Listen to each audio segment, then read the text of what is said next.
tapi menukilkan ucapan orang yang dipertanyakan, yaitu Yazid bin Abdul Qadir Jawad, menyatakan yang maknanya kalau tahdzir berdampak akan semakin berkumpulnya dan kuatnya ahlul bid'ah, maka hendaknya tahdzir jangan diamalkan dulu. Jadi kita bergaul dengan mereka dalam rangka menasihati. Yang cara ini lebih hikmah karena kedudukan ahlus sunnah di Indonesia masih sedikit.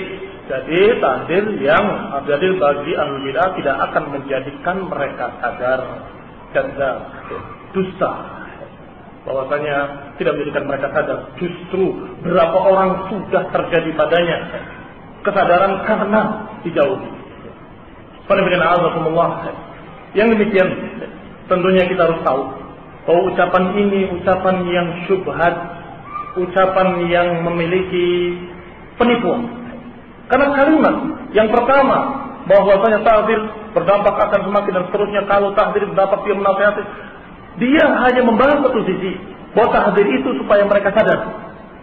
Tidak membahas sisi lain bahwa tahdzir itu pun adalah untuk kita yang terbawa. Ini nggak dibahas sama dia. Jadi bahasanya kalau tahdzir itu menjadikan orang itu tambah jauh, tambah berkumpul semakin kuat, yang nggak ada gunanya. Kalau bergaul, mengambil dia, mendekati dan sebagainya, semakin dekat, itu lebih hikmah. Kalau kita dalam keadaan mentahdzir, tidak akan bikin mereka sadar. Emang tahdzir itu cuma agar mereka sadar? Bukan. Apakah dia tidak tahu atau pura-pura tidak tahu? Apakah Yazid tidak mengerti atau pura-pura bodoh? Bahwa yang namanya tahdzir bukan hanya untuk itu.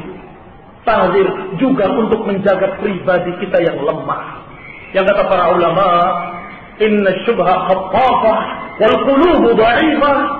Namanya fitnah syubhat itu menyambar, berbahaya, sedangkan hati kita lemah. Lalu kalau bergaul dengan mereka, ternyata bukan mereka sadar, kita yang bergaul mereka. Apa kamu mau bertanggung jawab di hadapan Allah, wahai Yazid? Dan ini inti perbedaan antara kita dengan Yazid Jawad. Saya sudah sabar. Setiap pertanyaan, setiap masjid di Jakarta bukan nggak ada pertanyaan tentang Yazid.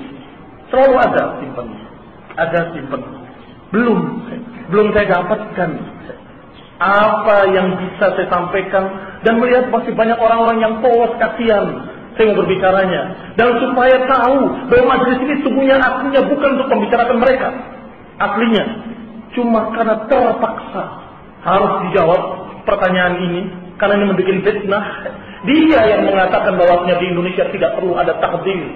Mau di Indonesia karena kita sedikit, karena kita begini, karena kita begitu. Maka kesimpulan makanya berbeda dengan seluruh para ulama yang menyatakan harusnya menghindari ahlul bid'ah untuk menjaga diri kita jangan sampai tersubhat dengan mereka.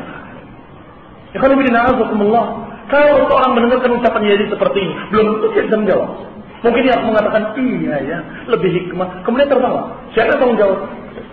Kita harus mengingatkan, jangan. Sebab Yazid masih punya penyakit ini. Dia menentang ijma' para ulama yang menyatakan mesti ada tahdzir. Bukan satu tujuan saja supaya mereka sadar, bukan. Itu salah satunya dari sekian hikmah. Di antaranya yang kedua adalah agar hati kita tidak terfitnah dengan syubhat mereka.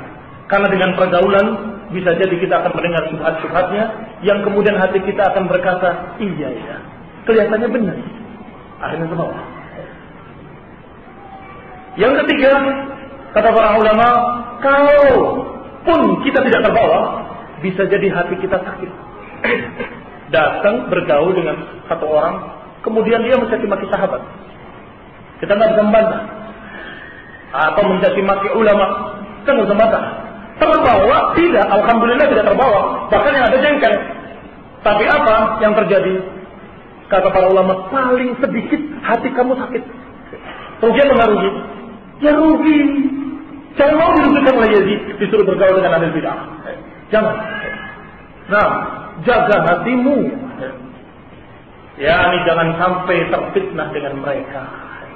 Dengan syubhat-syubhat yang khaffafah. Wal qulubu dha'ifah. Ingat, al-qulubu dha'ifah. Hati itu lemah. Jangankan hatimu dan hatiku. Hati para ulama, mereka sendiri mengatakan, kita ini lemah. Hati kita ini lemah. Ulama yang berbicara, Maka jangan sombong terlalu kuat, kemudian menyatakan tanpa terasa ikut bersama Ikhwanul Muslimin, ikut bersama Hizbiyin, ikut bersama Sofwa, ikut bersama kelompok-kelompok yang merupakan partai politikus. Terbawa, alhamdulillah. Maka jangan main-main, jangan sembarangan dalam masalah ini. Ada semacam yayasan yang mengklaim di atas sunnah tapi menolak kata salafi. Katanya bid'ah. Katanya kita harus berbaiat dalam amal jamaah dan sebuah harakah sunniyah Islamiyah. Na'udzubillah min hadzal dhalal. Kita berdoa kepada Allah dari kesesatan yang seperti ini. Pertama, ucapan kata salafi itu bid'ah, itu yang mengatakan pertama kalinya itu gurunya mereka, gurunya Hazmi ini, yaitu Adnan Ar-Ur.